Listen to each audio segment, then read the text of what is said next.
नमस्कार दोस्तों। आइए हम लोग डिस्कस करते हैं मोस्ट इम्पॉर्टेंट क्वेश्चन है जो हमारी इम्पॉर्टेंट क्वेश्चन सीरीज में लिस्टेड है। ठीक है, arbitration conciliation and alternate dispute resolution का एक बहुत ही इंपॉर्टेंट क्वेश्चन है जो आपको एलएलबी के पेपर में, लॉ के पेपर में 100% छप के मिलने वाला है और आपके जुडिशरी एग्जाम में भी ये पूछा जाने वाला एक क्वेश्चन है। What is Geneva convention award? ठीक है, जेनेवा कन्वेंशन अवार्ड की थोड़ी सी हिस्ट्री बताता हूँ मैं। जेनेवा कन्वेंशन अवार्ड कई बार हुआ है, ठीक है। और ये जेनेवा कन्वेंशन अवार्ड सबसे पहले आपके न्यूयॉर्क कन्वेंशन अवार्ड से पहले इंप्लीमेंट हुआ था। ठीक है, इसमें कुछ त्रुटियां पाई गई, इसमें कुछ कॉम्प्लिकेशन पाए गए, तो इसकी जगह पे फिर जाके न्यूयॉर्क कन्वेंशन अवार्ड दो कंट्री के डिस्प्यूट को सॉल्व करने के लिए लाया गया। ठीक है, आइए हम लोग डिस्कस करते हैं what is Geneva convention award. A Geneva convention award refers to an arbitral award. ठीक है, आर्बिट्रल अवार्ड आपको मालूम है, जो आर्बिट्रेशन द्वारा डिसीजन दिया जाता है उसे आर्बिट्रल अवार्ड कहते हैं। जेनेवा कन्वेंशन भी इसी पे आधारित था। Made under the 1927 Geneva convention formally known as the convention on the execution of foreign arbitral award. ये जो फॉरेन आर्बिट्रल डिसीजन होते थे, जो दो कंट्रियों के बीच में डिस्प्यूट होता था, ठीक है, इस पे कन्वेंशन किया गया, उसका नाम दिया गया जेनेवा कन्वेंशन अवार्ड 1927। ठीक है, बैकग्राउंड की बात करते हैं, इसका क्या बैकग्राउंड था, क्या इसका इतिहास था। Adopted under the league of nation, इसका मतलब है जो राष्ट्रों के संघ हैं, जो देश का ग्रुप है, जो ग्रुप ऑफ कंट्रीज ने इसको अडॉप्ट किया। ठीक है, one of the first international treaties focused on the recognition and enforcement of foreign arbitral award. जो फॉरेन आर्बिट्रल अवार्ड को इन्फोर्स किया गया, एक पहचान में लाया गया, ठीक है, रिकॉग्नाइज किया गया, इसको इंटरनेशनल ट्रीटी में पहली बार जो है इसको कन्वेंशन को इम्प्लीमेंट किया गया था। ठीक है, next, it aimed to facilitate cross border enforcement of award before the New York convention 1958 existed. जब पहले न्यूयॉर्क कन्वेंशन अवार्ड जो 1958 का है, इसकी एग्जिस्टेंस से पहले हम जो है क्रॉस बॉर्डर इन्फोर्समेंट अवार्ड की बात करते हैं, वो that is known as a Geneva convention award. ठीक है, इसको फैसिलिटेट करने के लिए इसका उद्देश्य था। इसमें कई त्रुटियां पाई गई जेनेवा कन्वेंशन अवार्ड में, उसके बाद जो है उसमें न्यूयॉर्क कन्वेंशन अवार्ड को हम इम्प्लीमेंट किया गया था। ठीक है, next second point, key features of Geneva convention award क्या है।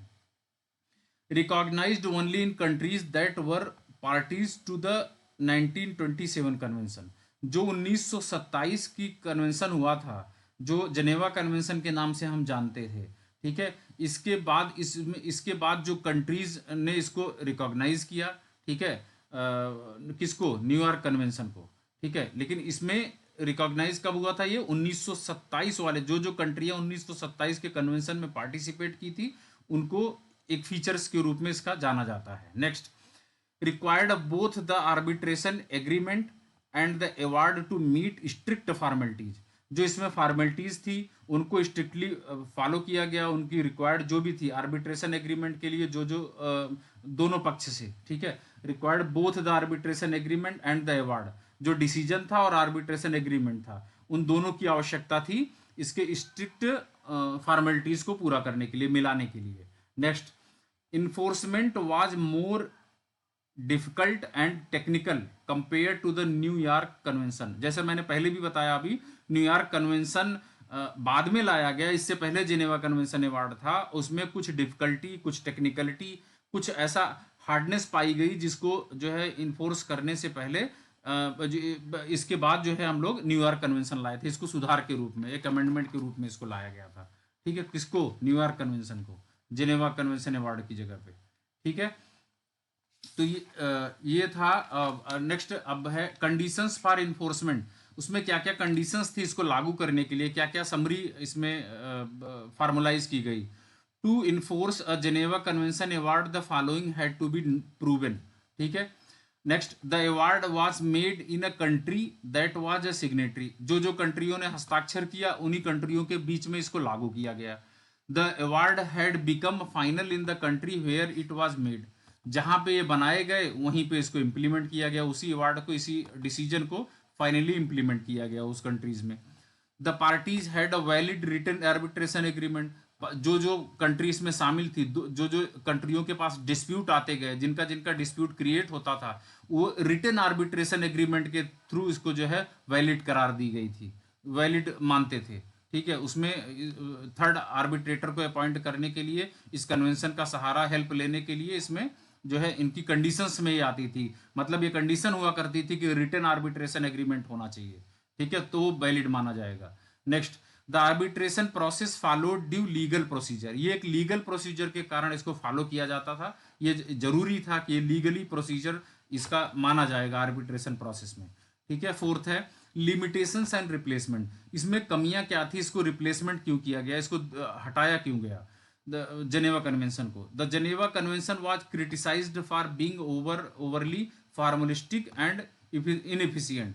ये इतना इफिशिएंट नहीं था, इतना फार्मलिस्टिक नहीं था, जिसे जेनेवा कन्वेंशन को क्रिटिसाइज करते हुए इसको जो है इसके ऊपर दूसरा कन्वेंशन किया गया, जिसे हम न्यूयॉर्क कन्वेंशन के नाम से जानते हैं।